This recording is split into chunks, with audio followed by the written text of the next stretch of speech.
Global IT के YouTube channel में आप सभी का एक बार फिर से स्वागत है।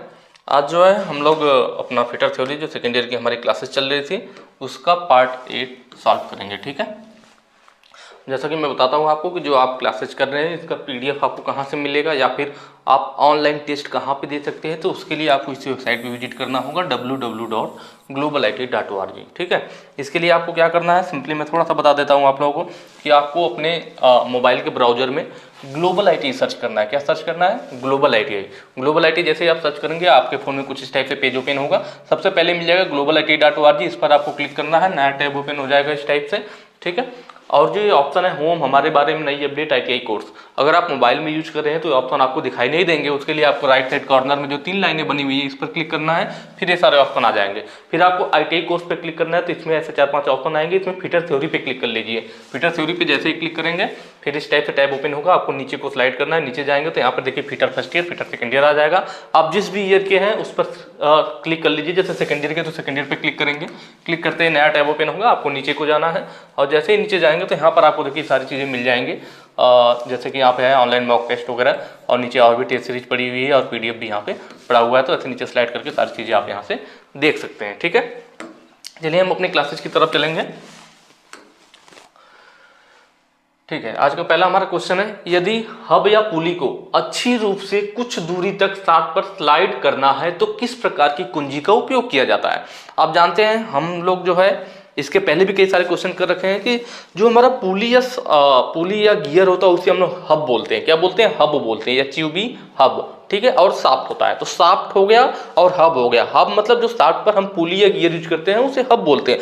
साफ्ट और हब के बीच में संबंध स्थापित करने के लिए, एक दूसरे के सापेक्ष गति को रोकने के लिए, दोनों एक दूसरे पे फिक्स हो जाए जिससे कि पावर ट्रांसमिट हो सके, तो उसके लिए की यूज की जाती है। क्या यूज किया जाता है? की यूज किया जाता है, कुंजी जिसे बोलते हैं। ठीक है, तो की का हम यूज करते हैं। आप जानते हैं जनरली हमने पढ़ा था कि साफ्ट में भी खांचा काट दिया जाता है, फिर वैसे ही हब में भी खांचा काट दिया जाता है और इसमें की को लगा दिया जाता है जिससे ये दोनों एक दूसरे से फिक्स हो जाते हैं और पावर ट्रांसमिट हो पाती है। ये कहानी थी। ठीक है, तो यहाँ पे क्या कह रहा है? यहाँ पे कह रहा है कि जो हम यहाँ पे की लगा करके साफ्ट और हब को हम लोग फिक्स कर रहे हैं, तो इसमें यदि हब या पुली को एक्सियल रूप से हमने उसको घूर्णी गति, उसका जो घूर्णी सापेक्षिक गति हो रहा था उसे तो हमने रोक दिया, लेकिन एक्सियल मतलब जैसे साफ्ट अगर है, साफ्ट अगर कोई है हमारी और साफ्ट पर हमारा क्या लगा, पुली या गियर लगा हुआ हो, तो उसको हम एक्सियल मतलब इधर उधर खिसका सके।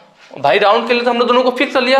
एक्सियल का मतलब हो गया, एक्सियल गति का मतलब कि इस पे स्लाइड कर सके, इधर उधर खिसक सके जरूरत पड़ने पर। तो वही अच्छी रूप से कुछ दूरी तक साफ्ट पर स्लाइड करना है तो किस प्रकार की कुंजी उपयोग की जाती है, कि कौन सी कुंजी हम उपयोग करेंगे जिससे कि इसका घूर्णी गति तो रुक जाए, मतलब जो उनका आपस में सापेक्षिक गति है घूर्णी वाला, लेकिन स्लाइड हो सके उस पर, जरूरत पड़ने पर हम थोड़ा बहुत उसको इधर उधर स्लाइड कर सकें। तो यह कौन से वाले में होता है? तो यह होता है आपका फीदर की में। कौन से वाले की में होता है? फीदर की में होता है। फीदर की आप जानते हैं इस टाइप से होता है, बिल्कुल पैरेलल की होती है और इंड वाला सिरा थोड़ा गोलाई में बना होता है। और इसको हम जो है साफ्ट में, चूंकि इसमें कोई टेपर नहीं होता है, बिल्कुल पैरेलल होती है। ठीक है, टेपर वाले में क्या होता है कि भाई ये स्लाइड नहीं कर पाता, क्योंकि भाई टेपर होती तो जब इस पे साफ्ट चढ़ती तो उस पर बिल्कुल जाम हो जाता। टेपर का मतलब क्या? एक साइड मोटा और एक साइड पतला।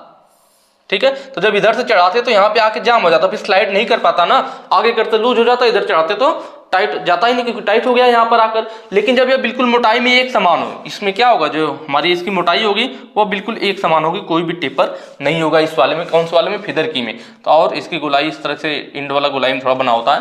तो इस पर क्या होता है कि जो हमारी इस पर पुली या गियर लगाते हैं वह थोड़ा स्लाइड, एक्चुअली स्लाइड कर सकता है, तो वो आ जाता है हमारा ऑप्शन ए में। ठीक है, बाकी फ्लैट सैडल की या हॉलो सैडल की मैंने बताया, जो फ्लैट सैडल की होगा वह बिल्कुल फ्लैट होगा इस तरह से, सामने से कोई भी सिरा मतलब कर्व लिए नहीं होता है, बिल्कुल फ्लैट होता है। ठीक है, और जो हमारी साफ्ट होती है, साफ्ट पर यहाँ पे थोड़ा सा ऐसा फाइल से खींच दिया जाता है जिससे की को बैठने के लिए जगह मिल जाए, और सिर्फ हब में जो होता है खांचा काटा जाता है, साफ्ट में कोई भी खांचा नहीं काटा जाता। यह होता है फ्लैट सैडल की। और मैंने हॉलो भी आपको बताया था, हॉलो वाले में क्या कहानी थी?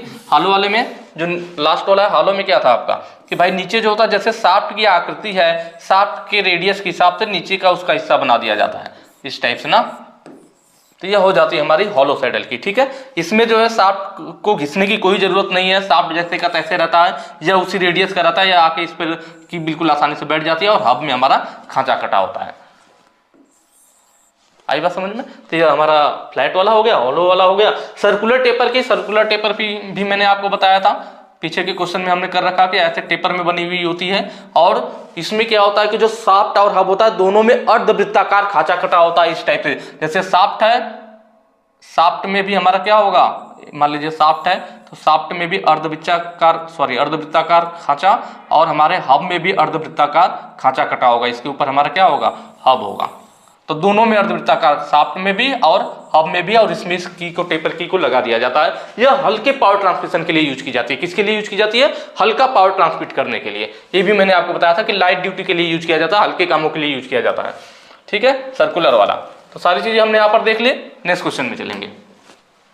देखिए यहाँ पर जो क्वेश्चन में आपके फिगर दिया हुआ है, यह क्वेश्चन में फिगर देकर के पूछ रखा है कि इस फाइल का नाम क्या है। इसको भी मैंने कई बार बता रखा है। जो लोग आगे वाली नुकीली आकृति देख रहे होंगे, इसको देखते ही पहचान जाना चाहिए, क्योंकि मैं बार बार बता रहा था कि जो हमारी वर्डिंग फाइल होती है वह आगे से कैसे होता है, ऐसे नुकीला टाइप का बना होता है, जिससे कि हम इसका यूज कर पाते हैं संकीर्ण जगहों पर भी।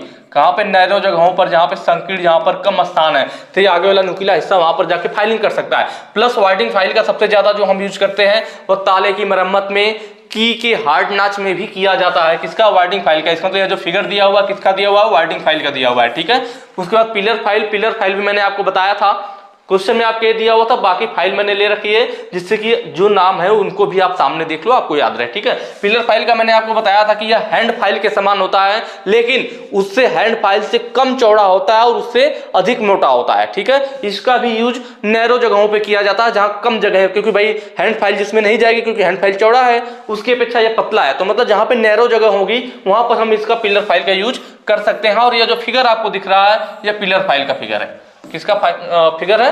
पिलर फाइल का। दिख रहा है ना, पतला है, जबकि हैंड फाइल इसकी अपेक्षा चौड़ी होती है।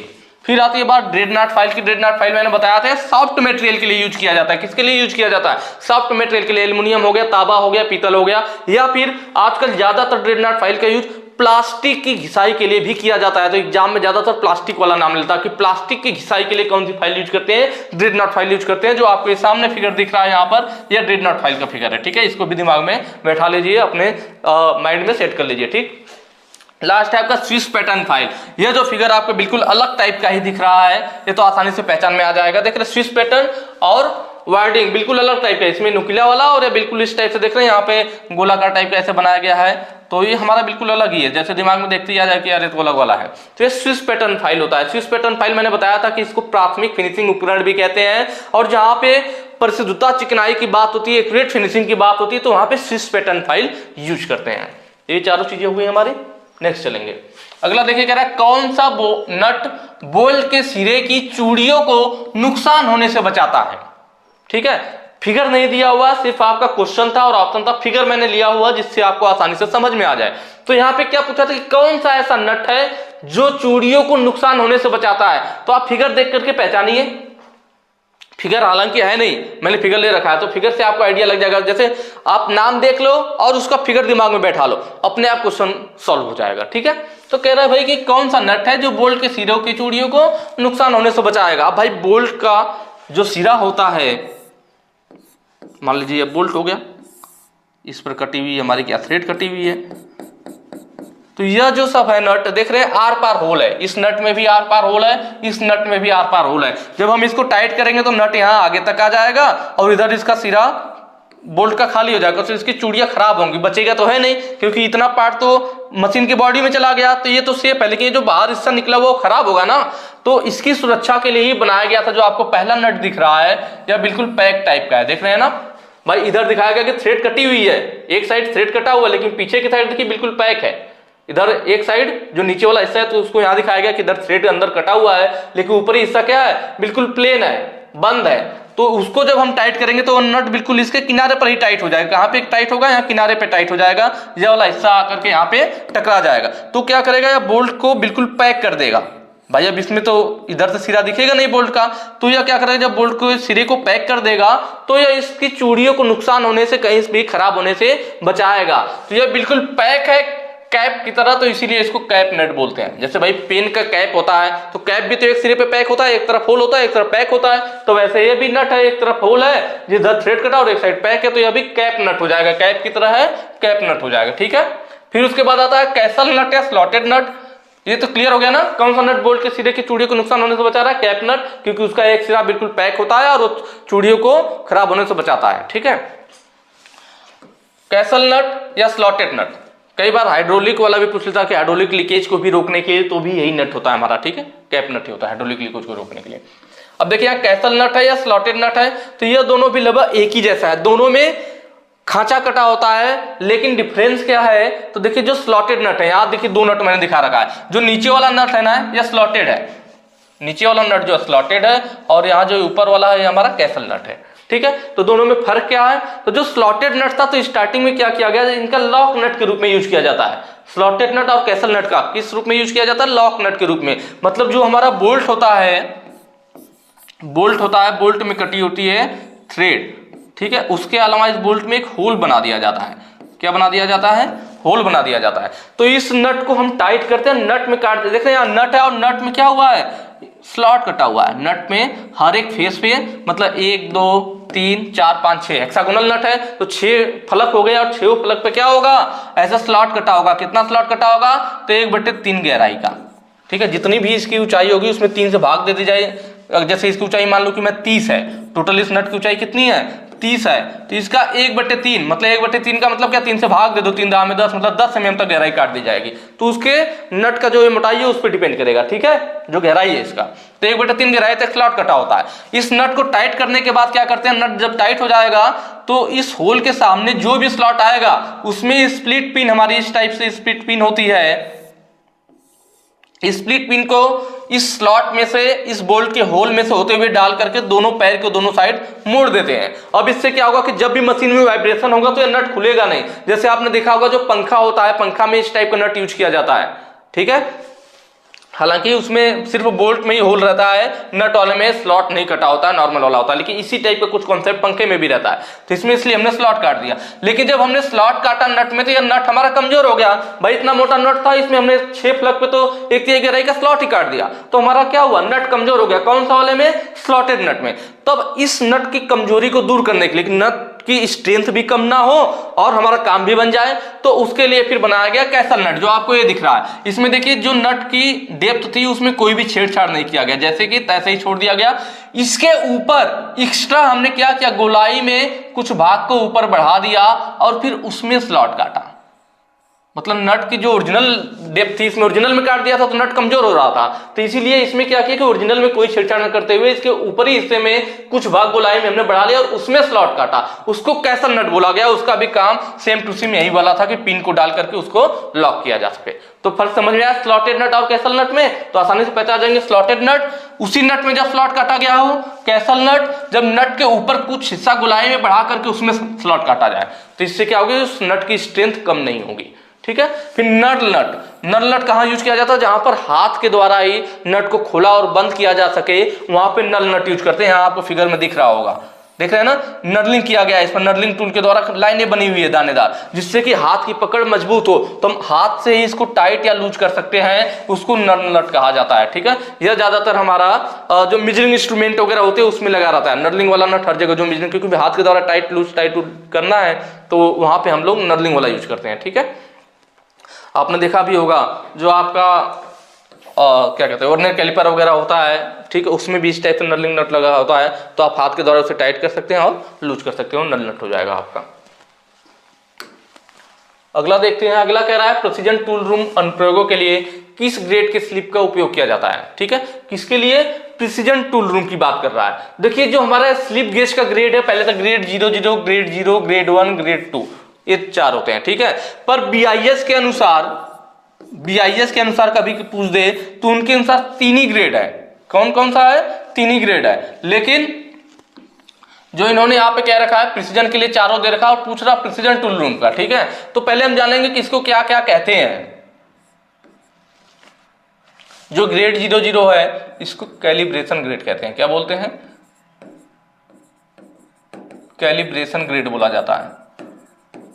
ठीक है, किसके लिए? कैलिब्रेशन। इसका काम क्या है? तो यह सभी ग्रेड के गेजों को चेक करता है। मतलब यह जो हमारे स्लिप गेज है उन्हीं को चेक करने के लिए एक स्पेशल ग्रेड बनाया गया, ग्रेड 00, जिसको कैलिब्रेशन ग्रेड के नाम से जाना जाता है। और यह सभी गेजों के सभी ग्रेड के गेजों को चेक करता है, ठीक है, सभी ग्रेड के गेजों को चेक करता है, ठीक। उसके बाद बारी आती है ग्रेड 0, किसकी बारी आती है? ग्रेड 0 का आता है। तो ये जो होता है हमारा इंस्पेक्शन ग्रेड इसको कहते हैं, ग्रेड 0 वाले क्या बोलते हैं? इस इंस्पेक्शन ग्रेड बोलते हैं। यह इंस्पेक्शन के लिए मतलब निरीक्षण के लिए यूज किया जाता है। या किस लिए यूज किया जाता है? निरीक्षण के लिए यूज किया जाता है। जो भी गेज बन रहे हैं उनके निरीक्षण के लिए इंस्पेक्शन ग्रेड यूज किया जाता है। फिर ग्रेड 1 आता है जिसे हम लोग वर्कशॉप ग्रेड बोलते हैं। क्या बोलते हैं? वर्कशॉप ग्रेड बोला जाता है। और इसका यूज टूल रूम में किया जाता है, प्रिसीजन टूल रूम में, जहां पे टूल बन रहे होते हैं उनके लिए, उन टूलों को चेक करने के लिए ग्रेड 1 वाला यूज किया जाता है, जिसे वर्कशॉप ग्रेड के नाम से जानते हैं। और वह टूल रूम में यूज किया जाता है, प्रिसीजन टूल रूम में यूज किया जाता है। मतलब यहाँ पे ऑप्शन सी आपका सही हो जाएगा, ठीक है। ग्रेड 2 में क्या होता है हमारा? तो ग्रेड 2 हमारा यह साधारण वर्कशॉप में यूज किया जाता है, साधारण वर्कशॉप में यूज करते हैं। तो क्लियर हुआ? तो इन सब चीजों को नोट कर लीजिएगा, आपको ध्यान भी होना चाहिए। तो यहाँ पे पूछा था टूल रूम वाला, तो हमें मालूम है जो ग्रेड 1 है इसको वर्कशॉप ग्रेड के नाम से जानते हैं, और यही टूल रूम में हमारा यूज भी किया जाता है। तो यहाँ पे हमारा ऑप्शन क्या होगा? ये वाला सही हो जाएगा आपका, ग्रेड 1 वाला ऑप्शन सी सही हो जाएगा, ठीक है। नेक्स्ट क्वेश्चन पे चलेंगे। अगला कह रहा है स्लिप गेज ब्लॉक बनाने के लिए किस मटेरियल का उपयोग किया जाता है? जो हमारा स्लिप गेज ब्लॉक बनाया जाता है ना, तो जो स्लिप गेज हम बना रहे हैं तो किस मटेरियल का बनाया जाएगा? तो वह हमारा बनाया जाता है, देखिए, हाई ग्रेड स्टील का, या स्टेबलाइज्ड क्रोमियम स्टील का, या फिर जिरकोनियम ऑक्साइड का भी बनाया जाता है। किस चीज को भी नोट कर लीजिएगा, नई चीज है थोड़ा, ठीक है। तो स्लिप गेज हमारा ब्लॉक किसका बना होता है? तो वह बना होता है हाई ग्रेड स्टील का, high grade steel with low thermal expansion. भाई थर्मल एक्सपेंशन का मौसमी प्रसार जिसका कम हो, मैंने याद रखना है आपको हाई ग्रेड स्टील, ठीक है। इसके साथ में दे रखा है लो थर्मल, या फिर जो मैंने और भी नाम आपको बताया स्टेबलाइज्ड क्रोमियम स्टील, ठीक है, या फिर जिरकोनियम ऑक्साइड, जिरकोनियम ऑक्साइड। इन सारे को नोट कर लीजिएगा आप लोग, ठीक है। नेक्स्ट क्वेश्चन पे चलेंगे। अगला कह रहा है महीन अपघर्षण कणों का उपयोग किस ऑपरेशन में किया जाता है? महीन अपघर्षण कणों मतलब which operation is performed with fine abrasive particle, कि इनमें से कौन सा वह मेथड है या जो भी ये प्रोसेस दिखाया गया, तो कौन से वाले प्रोसेस में हम लोग फाइन अब्रेसिव पार्टिकल यूज करते हैं? फाइन का मतलब महीन हो गया, महीन का यूज किया जाता है किसका? अब्रेसिव पार्टिकल का। तो हम देख लेते हैं ऑप्शन में क्या क्या दिया हुआ है, ठीक है। ऑप्शन में क्या दिया? फाइलिंग। तो भाई फाइलिंग में तो एक फाइल यूज की जाती है ना, उसमें कोई अब्रेसिव पार्टिकल तो यूज किया नहीं जाता। फाइलिंग में क्या होता है? हमारी नॉर्मल फाइल होती है, फाइल पे हमारे दांते कटे होते हैं इस टाइप से, टैंग होता है, और यहाँ पे लगा होता है क्या? हैंडल, और हम फाइलिंग की मदद से फाइल करते हैं। तो इसमें तो अब्रेसिव पार्टिकल तो हम यूज करते नहीं, तो ये ऑप्शन तो गलत हो गया फाइलिंग वाला। फिर है आगे क्या? लैपिंग। तो देखिए हम लोग अभी लैपिंग पढ़ते आ रहे हैं, पीछे भी हमने पढ़ा था लैपिंग में क्या था कि हम लैपिंग कंपाउंड यूज, एक लैप टूल यूज कर रहे थे जो कास्ट आयरन का, कापर पीतल किसी का भी बना हो सकता था, लैप टूल यूज किया जा रहा था। और उस लैप टूल पे हम लोग क्या लैपिंग कंपाउंड लगा रहे थे, क्या लगा रहे थे? लैपिंग कंपाउंड लगा करके इसको चार्ज कर रहे थे लैप को, तो उसको चार्जिंग पदार्थ बोलते हैं, पेस्ट के रूप में जो यूज किया जाता है। फिर इससे हम लोग लैपिंग कर रहे थे। तो जो लैपिंग कंपाउंड यूज हो रहा था तो उसमें क्या था? उसमें लैपिंग व्हीकल था। क्या था? Lapping vehicle. उसके रूप में हमारा ऑयल या ग्रीस वगैरह यूज कर सकते हैं हम लोग। और दूसरा क्या था? Abrasive particle. यही था ना, किसमें था यह था हमारा लैपिंग में। लैपिंग प्रोसेस में हम लोग अब्रेसिव पार्टिकल, चाहे वह सिलिकॉन कार्बाइड का हो, एल्युमिनियम ऑक्साइड का हो, डायमंड का, उनके छोटे छोटे पार्टिकल यूज कर रहे थे, महीन पार्टिकल यूज कर रहे थे। तो वही है, इसलिए महीन अपघर्षण पूछा था। छोटे अपघर्षण, महीन अपघर्षण किसमें यूज किया जाता है? तो लैपिंग वाले में यूज किया जाता है। तो ऑप्शन बी हमारा सही हो जाएगा, ठीक है।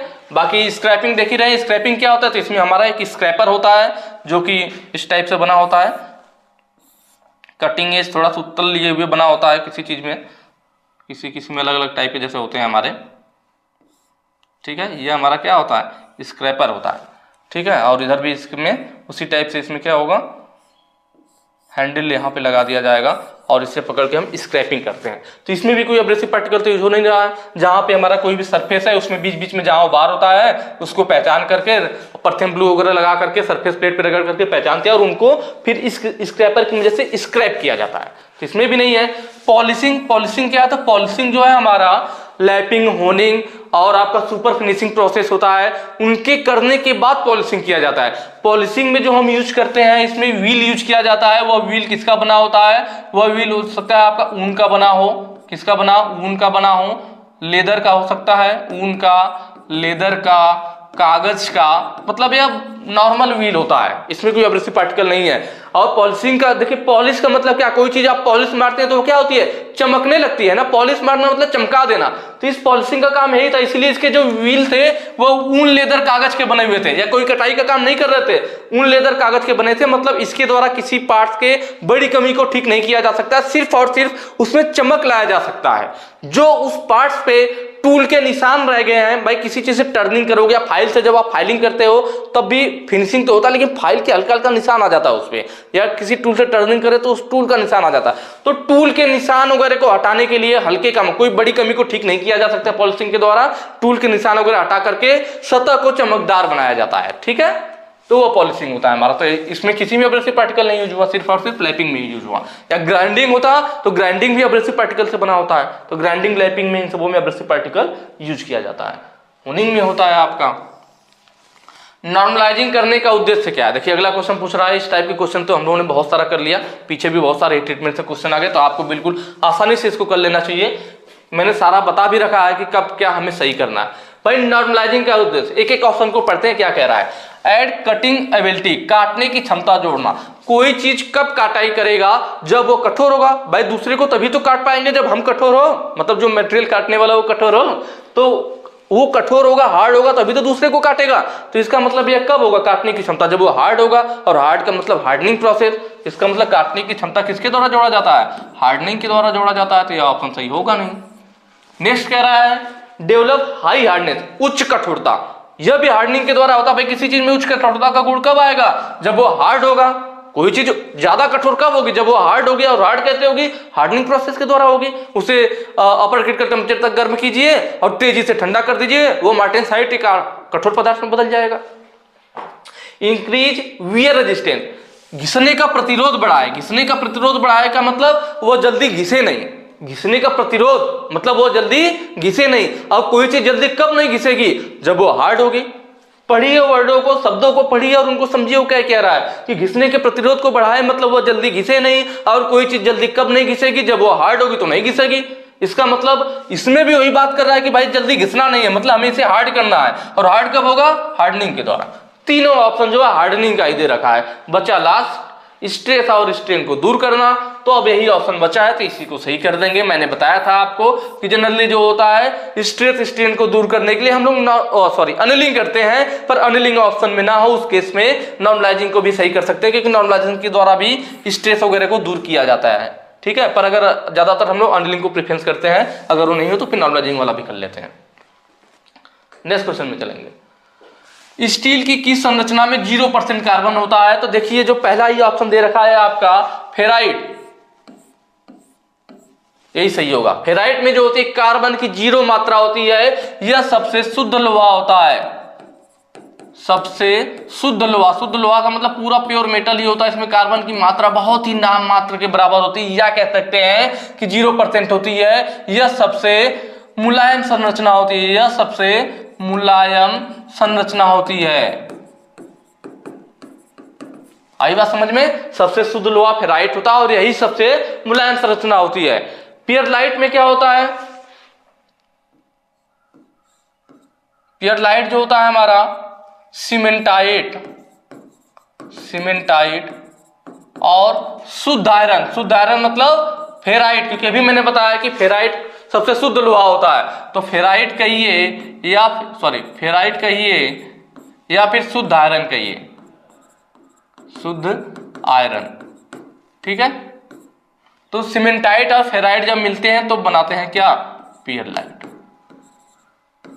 पियरलाइट बनाते हैं। ठीक है, तो यह दोनों मिलकर के पीएल बनाते हैं। और मैंने आपको बताया भी था कि किसी भी स्टील में जब शुरू में हम क्या करते हैं, किसी भी स्टील में, जैसे स्टील है तो अगर मान लीजिए फेराइट संरचना होगी, तो जब हम इसमें कार्बन की मात्रा मिलाते हैं, तो कार्बन और फेराइट मतलब आयरन, शुद्ध लोहा, कार्बन और आयरन मिलकर के आयरन कार्बाइड बनाते हैं, जो कि सीमेंटाइट होता है। मतलब जो हम, यह फेराइट हो गया, शुद्ध लोहा हो गया, जब हम इस शुद्ध लोहे में, इस फेराइट में कार्बन मिलाएंगे तो वह दोनों मिलकर के तुरंत सीमेंटाइट बना लेंगे। और यह सीमेंटाइट अब इतना सीमेंटाइट में बदल गया, और इसके बगल में क्या है भाई, शुद्ध लोहा ही तो है। तो यह सीमेंटाइट जब इस शुद्ध लोहे से मिलता है तो यह संपूर्ण को पियरलाइट में बदल देता है। तो ही हमने बताया कि सीमेंटाइट और शुद्ध लोहा, सीमेंटाइट और फेराइट मिलकर के पियरलाइट बनाते हैं। जबकि सीमेंटाइट कैसे बनता है, तो सीमेंटाइट अभी आपने देखा यहाँ पे कि आयरन के साथ, जब आयरन में हम लोग कार्बन मिलाते हैं, लोहा में या फेराइट में जब कार्बन मिलाया जाता है तो आयरन और कार्बन मिलकर बनाते हैं आयरन कार्बाइड। क्या बनाते हैं, आयरन कार्बाइड, जिसे Fe3C भी कहते हैं। और इसी को बोला जाता है क्या, सीमेंटाइट। इसी को बोला जाता है सीमेंटाइट। यह सबसे कठोर संरचना होती है, सबसे कठोर होती है, सबसे कठोर होगी तो कठोरता की वजह से उसमें भंगुरता भी आएगा, कठोर और भंगुर होती है, परंतु मजबूत नहीं होती, परंतु मजबूत नहीं होती। ठीक है, जबकि हमारा जो यह पियरलाइट है, यह सबसे मजबूत संरचना होता है, सबसे मजबूत पियरलाइट वाला होता है। आई बात समझ में, फेराइट हो गया, पियरलाइट हो गया, सीमेंटाइट हो गया। आस्टेनाइट का मेन देखिए यही तीन चीजें हैं। और ये हमने बात भी किया था कि जब पीछे के क्वेश्चन बात हुई थी कि जब 0.84% कार्बन होता है स्टील में, तो वह जो होता है संपूर्ण रूप से पियरलाइट में, उसमें संरचना क्या होती है, संपूर्ण पियरलाइट में होती है। किसमें होती है, संपूर्ण पियरलाइट में होती है। संपूर्ण पियरलाइट में जब होगी तो इसी को क्या बोला जाता है, यूटेक्टोइड स्टील बोला जाता है, यूटेक्टोइड स्टील बोलते हैं। क्लियर हुआ। अब आस्टेनाइट रह गया इस बीच में कि आस्टेनाइट क्या है। तो जब किसी स्टील में कार्बन की मात्रा घुलती है, कब घुलती है, जब स्टील को गर्म किया जाता है तो वह जब अपने लोअर क्रिटिकल टेम्परेचर पे पहुंचता है, तब वहां से उसकी आंतरिक संरचना में परिवर्तन आना शुरू होता है। और परिवर्तन आने का मतलब है कि स्टील में कार्बन घुलना शुरू होता है। कब, लोअर क्रिटिकल टेम्परेचर पे। और मैंने आप लोगों को बताया है कि किसी भी मेटल के लिए लोअर क्रिटिकल टेम्परेचर हमेशा एक ही होता है, 723 डिग्री सेल्सियस। अपर क्रिटिकल टेम्परेचर बदलता रहता है, लेकिन लोअर क्रिटिकल टेम्परेचर सबका एक ही होता है, 723 डिग्री सेल्सियस। तो जब हम स्टील को गर्म करते हैं तो जब वो अपने लोअर क्रिटिकल टेम्परेचर पे पहुंचती है, 723 डिग्री सेल्सियस पहुंचती है, तो वहां से उसमें कार्बन घुलना शुरू होता है। ठीक है, और जब वो स्टील अपने अपर क्रिटिकल टेम्परेचर पे पहुंच जाती है तो उस स्टेज में कार्बन पूर्ण रूप से उसमें घुल चुका होता है। जब स्टील में कार्बन पूर्ण रूप से घुल चुका होता है, वो अपने अपर क्रिटिकल टेम्परेचर पर होती है, उसी स्टेज को आस्टेनाइट बोला जाता है। उसी स्टेज को क्या बोलते हैं, आस्टेनाइट बोलते हैं। मतलब जब स्टील में संपूर्ण रूप से कार्बन की मात्रा घुल गई हो तो आस्टेनाइट कहलाता है। और यह कब होता है, अपर क्रिटिकल टेम्परेचर पे होता है। नेक्स्ट क्वेश्चन पे चलेंगे। ठीक है, आसान है, बिल्कुल चीजें ध्यान से समझिए, सब चीजें समझ में आएगा। सरफेस हार्डनिंग करने की विधि क्या है, यह दिखा रखा है। सरफेस हार्डनिंग, सरफेस हार्डनिंग मतलब क्या, केस हार्डनिंग, जो हम केस हार्डनिंग करते हैं या सरफेस हार्डनिंग भी बोलते हैं। ठीक है, जिसमें सिर्फ ऊपरी सतह को कठोर बनाया जाता है, अंदर की जो सरफेस होती है उसकी वो पहले की तरह ही टफ और मुलायम बनी रहती है, जिससे कि वो शॉक वगैरह झटकों को अवशोषित कर सके और वो टूटे नहीं। यह ज्यादातर केस हार्डनिंग हमारा पुली गियर वगैरह में किया जाता है। ठीक है, तो ये फोटो यहाँ पे दिखा रखा है, ये फिगर यहाँ पे दिखा रखा है और पूछ रहा है कि ये कौन सा प्रोसेस है। ठीक है, तो इसलिए मैंने एक और फिगर ले लिया था जिसको ज्यादातर इन दोनों में डाउट हो जाता है, इसीलिए मैंने लिया जिससे आपका आज ये चीज मैं क्लियर कर सकूं कि आप भविष्य में इस सब क्वेश्चन को गलत ना करो। तो देखिए नाइट राइडिंग में क्या होता है, तो मैंने बताया है पहले भी, भाई बार बार क्वेश्चन आ रहा है इसलिए मुझे बोलना पड़ रहा है कि मैंने बता रखा है। ठीक है, बाकी भाई ये सब जो कॉन्सेप्ट है इन सबको मैंने अपने जो पेड क्लास से जो हमारे ऐप पर, उसमें तो मैंने पूरा डिटेल में बिल्कुल अच्छे से समझा रखा है, क्योंकि उसमें काफी टाइम भी लिया था मैंने। ठीक है, और यहाँ पे उतना टाइम लगाऊंगा तो 10 क्वेश्चन को सॉल्व करने में 2-2 घंटे लग जाएंगे, इसीलिए मैं थोड़ा शॉर्ट में करने की कोशिश कर रहा हूँ। तो जो लोग ऐप पे क्लासेस ज्वाइन किए होंगे उनके लिए तो बहुत अच्छी चीज़ होगी, आसानी से क्वेश्चन सॉल्व कर रहे होंगे। प्लस जिन्होंने नहीं किया है, जिन्होंने नहीं पढ़ा तो उनके लिए भी मैं कहना चाहूँगा कि यार आप लोग कहीं से भी पढ़िए, लेकिन इसको पढ़िए, क्योंकि यार थ्योरी पढ़ना बहुत जरूरी है। सिर्फ ITI पास करने की बात नहीं है। ठीक है, पास होना तो यार बहुत आसान है, ऑब्जेक्टिव वगैरह पास हो जाओगे, लेकिन भविष्य में आगे कुछ करना है, कहीं जॉब वगैरह करनी है, गवर्नमेंट जॉब करनी है, तो उसके लिए आपको थ्योरी बहुत जरूरी पढ़ना पड़ेगा। तो आप लोग चाहें तो ये प्ले स्टोर से आज ही जाइए और डाउनलोड कीजिए हमारा ग्लोबल ITI का ऐप, और वहाँ से भी ज्वाइन करके पढ़ सकते हैं, या फिर आपके जैसे भी मर्जी। बस मैं इतना चाहता हूँ यार आप पढ़ो, ठीक है। थ्योरी कंप्लीट पढ़िए, फिर ये सब क्वेश्चन तो बिल्कुल चुटकी बजाते ही सॉल्व करोगे। सरफेस हार्डनिंग के लिए तो नाइट्राइडिंग में क्या होता है, नाइट्रोजन, जब हम ऊपरी सतह को हार्ड करने के लिए क्या उसमें प्रयोग कराएं, नाइट्रोजन प्रयोग कराएं, तो नाइट्रोजन प्रयोग कराने के लिए हम अमोनिया गैस यूज करते हैं। अमोनिया गैस से नाइट्रोजन का विघटन होता है और वो इसमें प्रयोग करके हार्ड करता है और नाइट्राइडिंग होता है, ठीक है। केस हार्डनिंग, भाई केस हार्डनिंग का ही तो ये तीनों टाइप है, nitriding, flame hardening, induction hardening. Case hardening मतलब ऊपरी परत को कठोर करना, तो इसका तो कोई मतलब ही नहीं है। फिर देखिए फ्लेम हार्डनिंग है और इंडक्शन हार्डनिंग है। तो यहाँ पर देख रहे हैं एक हमारा जॉब है और जॉब पर एक कॉइल लपेटा गया है, तो इसका मतलब कॉइल लपेटा गया तो इंडक्शन हार्डनिंग होता है। इंडक्शन हार्डनिंग में हम जो होता है हाई फ्रीक्वेंसी की करंट या मीडियम फ्रीक्वेंसी की करंट दे करके इसके केस को हार्ड करते हैं, और जो हमारी करंट है उसकी फ्रीक्वेंसी जितनी ज्यादा होगी इसकी सतह की जो कठोरता की गहराई होगी उतना ही कम होगा, ज्यादा नहीं होगा। ध्यान दीजिएगा, उल्टा है। करंट जो होगी हमारी जो फ्रीक्वेंसी की करंट है, जितनी ज्यादा फ्रीक्वेंसी की करंट, केस की जो गहराई होगी, उसकी कार्बन की मोटाई की जो गहराई होगी केस की, वो उतना ही कम होगा, और जितनी कम फ्रीक्वेंसी की करंट होगी गहराई उतना अधिक होगा इसमें कठोरता का गहराई, ठीक है। ये बात ध्यान रखना।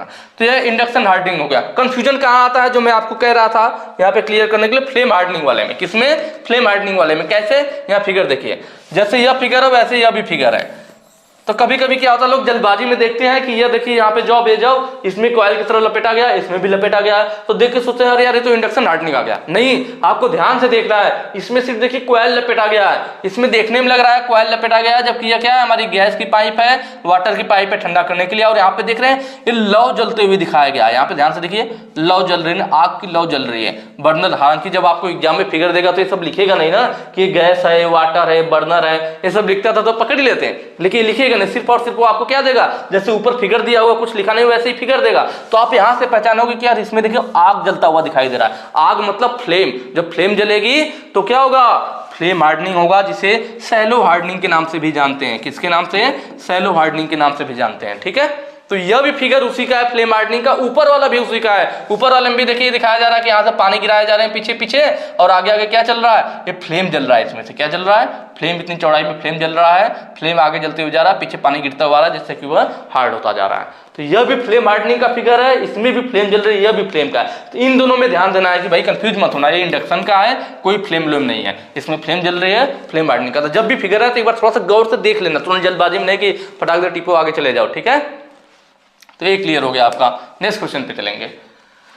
बोथ डायरेक्शनल हाई टार्क को प्रेषित करने के लिए किस प्रकार की कुंजी का उपयोग किया जाता है। देखिए फिगर, इसको मैंने पहले ही बता दिया था, एक क्वेश्चन अब जाके आ रहा है, मैंने ध्यान नहीं आ रहा, तीसरे चौथे पार्ट में जिसमें भी आ रहा होगा, जो लोग पूरा देखेंगे उन्हें ध्यान होगा। मैंने बताया था कि हमारी एक अलग, जैसे जो हम जनरली जो की पढ़ते हैं, फ्लैट सैडल की है, टेपरसन की है, वुडरफ की है, ये सब क्या था, यूनिडायरेक्शनल। बोथ डायरेक्शनल का मतलब, बोथ डायरेक्शनल मतलब दोनों दिशाओं में, यूनिडायरेक्शनल का मतलब एक दिशा में।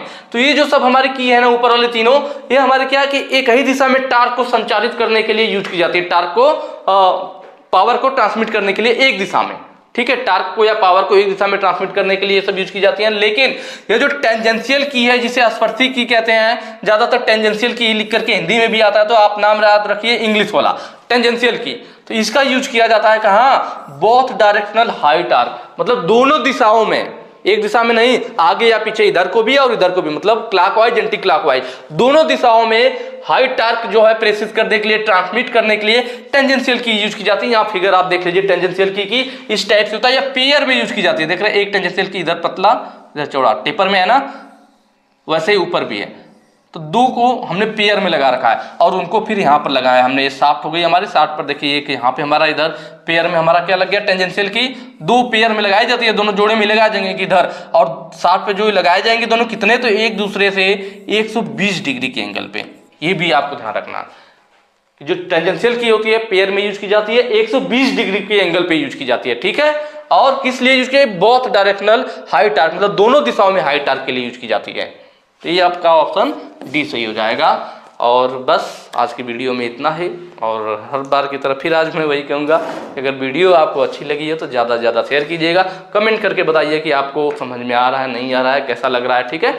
बाकी फिर आगे के जो क्वेश्चन है हम लोग नेक्स्ट वीडियो में करेंगे। Thank you.